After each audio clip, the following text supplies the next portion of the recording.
Hello दोस्तों, मैं Pramod Kumar tricky dose your education loads. दोस्तों, आज हम बात करेंगे रिवीजन, जो कि हमने वर्ल्ड ज्योग्राफी के बारे में पढ़ा था, उन सब के बारे में जानेंगे एक शॉर्टकट में। और उसी में आपके लिए जो इम्पोर्टेंट क्वेश्चन होंगे, जो कि हर बार और बार बार एग्जाम में पूछे जाते हैं, तो चलिए देखते हैं उनके बारे में।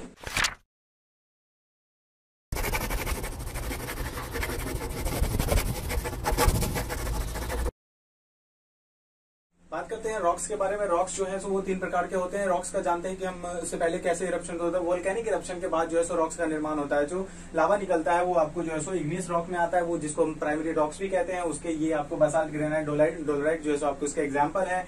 फिर उसके हम बात करते हैं सेडिमेंट्री रॉक। सेडिमेंट्री रॉक जो इनका जो क्षय होता है मैकेनिकली, केमिकली और ऑर्गेनिकली, जो इसका जो क्षय होता है, इसका जो इरोजन होता है, तो उसके बाद जाके वो सेडिमेंट हो जाते हैं और उन्हीं कारणों से जो है सो नया पत्थर बनता है, वो आपको सेडिमेंट कहलाता है। बात करते हैं फिर मेटामॉर्फिक रॉक की। मेटामॉर्फिक रॉक में आप समझिए कि जो मेटामॉर्फिक रॉक है, जो लावा या फिर मैग्मा अंदर वोल्केनो के अंदर रह गए हैं, उसपे भविष्य में जो है सो बहुत दिनों बाद एक प्रेशर या फिर बहुत ज्यादा टेम्परेचर की वजह से उसमें जो है सो चेंजेस आ जाते हैं, तो उनको वो जो है सो आपको मेटामॉर्फिक रॉक कहलाते हैं। तो इनके ये एग्जांपल है, जैसे स्लेट, क्वार्टजाइट, मार्बल या फिर ग्रेनाइट, ये सब जो है सो आपको इन सबके एग्जाम्पल। दोस्तों, बात करते हैं रिवर और कैनाल के बारे में। रिवर और कैनाल में हमने जैसा कि बताया था कि जो रिवर है वो नेचुरल है और कैनाल वो आर्टिफिशियल है। दोनों का काम लगभग एक ही है, पर डिफरेंस इसी बात से लेकर के कि नेचुरल है या फिर आर्टिफिशियल है। जैसे कि रिवर की हम बात करते हैं, तो रिवर में हम जानते हैं कि जो सबसे बड़ी रिवर है वो नील नदी है, जो कि अफ्रीकन कॉन्टिनेंट में पाई जाती है।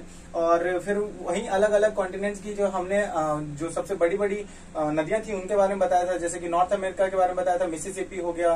फिर उसके बाद वहीं साउथ अमेरिका के बारे में बताया था, अमेजन हो गया। तो इन सब तरीके से अलग अलग तरीके से, ऑस्ट्रेलिया का कोई डार्लिंग था, वो जो अलग अलग है, इन सबको अलग अलग तरीके से जानते हैं। इसका काम भी एक जल का इधर से उधर ट्रांसफर होना, मूव होना, तो ये भी चीज होता है। और किसी उद्गार से निकल करके किसी जगह जाकर के किसी सागर में जाके गिर जाना, तो सिर्फ नदी का यही काम है। और उसके आसपास जो भी वनस्पतियां होती हैं वो थोड़ी अच्छी फलती फूलती हैं। लेकिन वहीं पे अगर नहर की बात करते हैं, तो नहर में क्या होता है कि वो मानव द्वारा निर्मित होता है। उसमें पानी को सप्लाई करने के लिए या फिर पानी को एक जगह से दूसरी जगह भेजने के लिए, या फिर किसी पोत जो होते हैं या फिर जहाज, उनका जो है सो आवाजाही करवाने के लिए या फिर रास्ता छोटा करने के लिए। जैसा कि हमने आपको अफ्रीकन कॉन्टिनेंट के बारे में बताया था कि जब हमें यूरोपियन कंट्री जाना होता था, तो हमें नीचे से घूम के जाना होता था। मैप में आप जानते हो कि अफ्रीकन कंट्री के नीचे से घूम के जाना होता था। लेकिन वहीं पे अगर आप देखें तो जो आपका पनामा जो आपका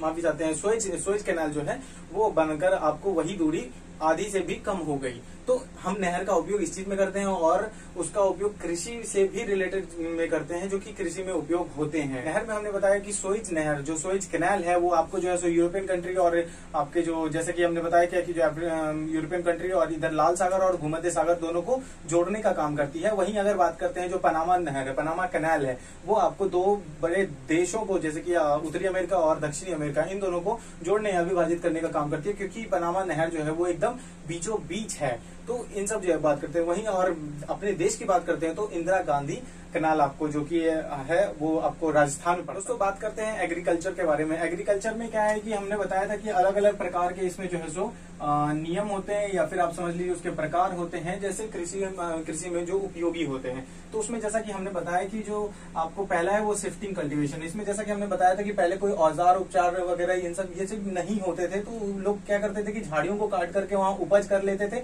और फिर उस जगह को छोड़ करके, क्योंकि वहां पे तो उपज होनी नहीं है, तो फिर छोड़ करके दूसरे जगह चले जाते थे। तो एक जगह से दूसरे जगह को बदल कर वो कृषि करते थे, तो उसको शिफ्टिंग कल्टीवेशन में ले आया। फिर उसके बाद आता है कमर्शियल कल्टीवेशन। कमर्शियल कल्टीवेशन में इसमें एक चीज छूट गया है, जीविका कृषि। जीविका कृषि में क्या होता है कि एक व्यक्ति अपने परिवार के हिसाब से ही सिर्फ उपज करता है और खाने योग्य ही उपज करता है, उसको हम जीविका कृषि कहते हैं। और यहाँ पे एक है कमर्शियल कल्टीवेशन। कमर्शियल कल्टीवेशन में आप समझिए कि जो हम अगर दूसरे लोगों के लिए इन द सेंस कि हम बड़े पैमाने पर अगर कृषि करते हैं, उस खेती करते हैं, तो उसको हम कॉमर्शियल बेचने योग्य करते हैं, कॉमर्शियल कल्टीवेशन कहते हैं। फिर वही बात करते हैं जो प्लांटेशन एग्रीकल्चर है। प्लांटेशन एग्रीकल्चर में समझिए कि जो आपने देखा होगा कि शेड लगा करके जो है सो कर रहे हैं, इसको इसमें आप जो कैश क्रॉप्स जो कि जैसे सब्जी हो गए, जैसे कि फल फूल हो गए, तो ये सब क्या होता है कि उपज हुई और डायरेक्ट जाकर के हमने सेल कर दिया। तो ऐसे प्रकार के जो है उसको प्लांटेशन एग्रीकल्चर में लाते हैं। फिर बात करते हैं इंटेंसिव फार्मिंग। इंटेंसिव फार्मिंग भी आपको जो है कमर्शियल कल्टीवेशन का ही पार्ट है। इंटेंसिव फार्मिंग मतलब गहन खेती। इसमें क्या करते हैं कि जो कोई अनाज है उसको बड़े पैमाने पर ज्यादा मात्रा में उगाते हैं किसी कम जगह पे, तो उस चीज को जो सो हम लोग इंटेंसिव फार्मिंग कहते हैं। फिर वही बात करते हैं जो आपको डेयरी फार्मिंग है। डेयरी फार्मिंग में आप समझ लीजिए जो दुग्ध उत्पादक हो गए या फिर किसी भी तरह से जो है सो उसका उत्पादन करना, दूध का उत्पादन करना या फिर उनसे उससे होने वाले जो भी चीजें हैं पशुओं द्वारा, तो उन सब के जो करते हैं उसको डेयरी तो आप समझ ही रहे हैं कि डेयरी जो है सो दूध से रिलेटेड हो गया। फिर वही बात करते हैं आपको गार्डन फार्मिंग। गार्डन फार्मिंग जो है आपको एक आपने जो देखा होगा कि शेड लगा करके जो है सो खेती की जाती है, जिसको कि ऑर्गेनिक फार्मिंग भी आप लोग सुनते होंगे।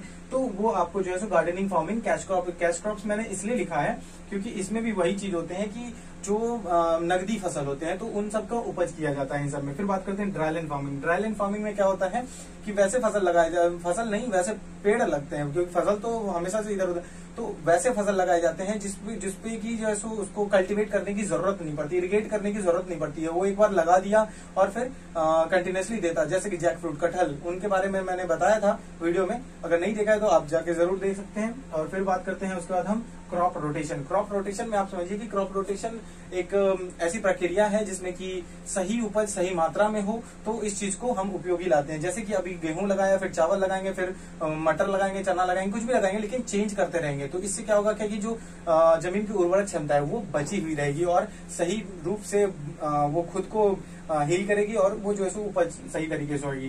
तो मैंने यहाँ पे व्हीट और राइस लिखा है। ये इसलिए लिखा है क्योंकि जो विश्व में सबसे ज्यादा फसल अगर उगाए जाते हैं तो वो है आपको व्हीट, जो गेहूं है।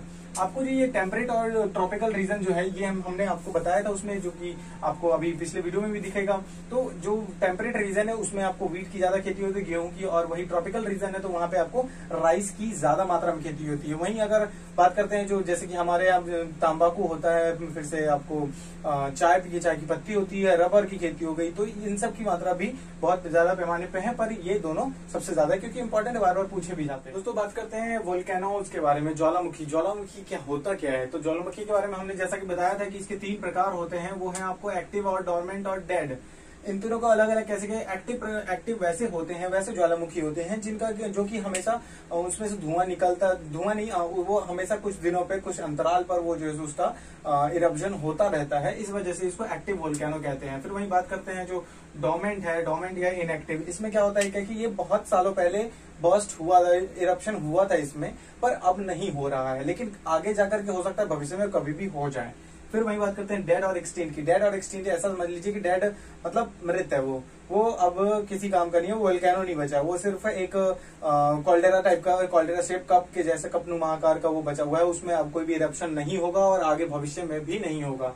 तो इन तीनों आधार पर इन तीनों को अलग अलग किया गया है। फिर वही बात करते हैं कि इसमें से जो लावा निकलता है, लावा का जान लीजिए कि जो अंदर होते हैं, जब ये लिक्विड मटेरियल जो भी होते हैं, पत्थर का जो तरलीय पदार्थ होता है, वो जब अंदर होता है तो उसको हम लोग मैग्मा कहते हैं, और वही जब बाहर आ जाता है तो उसको हम लोग लावा कहते हैं। लावा का जो होता है वो आपको जो टेम्परेचर है वो करीबन 600 से 1200 डिग्री सेल्सियस तक इसका टेम्परेचर तापमान होता है, और वही ये जब बाहर आ जाता है तो उसको लावा कहते हैं।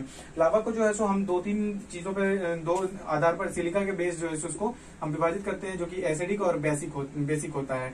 सिलिका जब अगर ज्यादा मात्रा में है वो एसिडिक हो जाएगा, और सिलिका अगर कम मात्रा में है तो वो आपको बेसिक हो जाएगा, जैसा कि हमने बताया था। और विस्तृत रूप से जानने के लिए स्ट्रेट, जो कि जल संधि कहलाता है, ये वैसा हिस्सा होता है, एक सकरा हिस्सा कह सकते हैं उसको, जो हिस्सा होता है जो कि 2 बड़े स्थल भाग या फिर 2 बड़े जल भाग को अलग करता है, सेपरेट करता है, उसको हम लोग कहते हैं जल संधि। जैसा कि हमने बताया था आपको कि जैसे इधर भी कॉन्टिनेंट है और इधर भी कॉन्टिनेंट है, और बीच में इधर महासागर है, तो ये जो हिस्सा है वो आपको स्ट्रेट कहलाएगा। ये महासागर है या फिर ये आपको कॉन्टिनेंट है, तो इस वाले हिस्से को जो है सो आप लोग स्ट्रेट कहते हैं। इसमें कुछ इंपॉर्टेंट स्ट्रेट हैं, जिससे कि बात कर रहे थे आपको बियरिंग और या फिर आर्कटिक स्ट्रेट। ये क्या होता है, जो ग्लोब का आप मैप देखते हैं पृथ्वी का, उसका जो राइट पार्ट होता है, पैसिफिक ईस्ट और पैसिफिक वेस्ट, इन दोनों भागों को जो पीछे से जोड़ता है वही आपको कहलाता है, जो रशिया हो गया और इधर का नॉर्थ अमेरिका हो गया। तो इन दोनों का जो भाग होता है पीछे, जो कि हमें दिखता नहीं है, वही आपको है ये बियरिंग स्ट्रेट। फिर बात करते हैं सुंडा, जो कि जावा और सुमात्रा को अलग करता है। ये आपको फिलीपींस के सबसे नीचे भाग जो है, अंडमान वगैरह उन सब के आसपास पड़ता है ये सुंडा। फिर बात करते हैं मलाक्का स्ट्रेट की। मलाक्का स्ट्रेट आपको इंडियन और पैसिफिक ओशन, ये हिंद महासागर और पैसिफिक महासागर को कनेक्ट विभाजित करने वाली होती है और दो अलग अलग जगह को अलग करती हैं। ये आपका जो है आपको पड़ेगा, ये मलाका आपको जो है फिलीपींस के नीचे पड़ता है। फिर वही बात करते हैं पाक स्टेट। मैंने इसमें स्टार्ट मार्क इसलिए लगाया क्योंकि बहुत ज्यादा इंपॉर्टेंट है, अक्सर एग्जाम में ये क्वेश्चन पूछे ही जाते हैं। ये दोस्तों ये पाक स्टेट जो है वो कहाँ पे है, श्रीलंका और भारत के बीच का जो भाग है, जो जल भाग है थोड़ा सा, वही आपको पाक स्टेट कहलाता है। दोस्तों ये था आपका जो एक कुछ टॉपिक्स थे जो कि शॉर्टकट में हमने बताया एज अ रिवीजन। आप इसको एक बार सुन ले तो आपको जो है फिर से सारी वीडियो रिकॉल हो जाया करेंगी, तो इसलिए हमने ये आपको बनाया ताकि आप शॉर्टकट में इस चीज को एक बार सुन ले और कम समय में आप सभी चीज को रिकॉल कर ले। दोस्तों लॉकडाउन का तो खत्म हो चुका है, लेकिन आपको भी पढ़ते रहना है और कंटिन्यूस पढ़ते रहना है। दोस्तों इसके बाद इस वीडियो के कल आज आने के बाद से जो है सो आपको अगला जो हमारा जो इंडियन ज्योग्राफी है उसकी शुरुआत होगी और डेली एज वही टाइम पे 10:10 पे हम फिर से मिलेंगे। और दोस्तों पढ़ते रहिए, थोड़ा थोड़ा पढ़िए, कंटिन्यूस पढ़ेंगे तभी जाकर के आपका एक प्रिपरेशन हो पाएगा और अच्छे से आप उसमें अच्छे से आप तैयारी भी कर सकते हैं और कॉन्फिडेंटली होकर एग्जाम दे सकते हैं। दोस्तों एग्जाम्स भी आ चुके हैं, इसलिए इस बात का खासा ध्यान रखें। Thank you so much.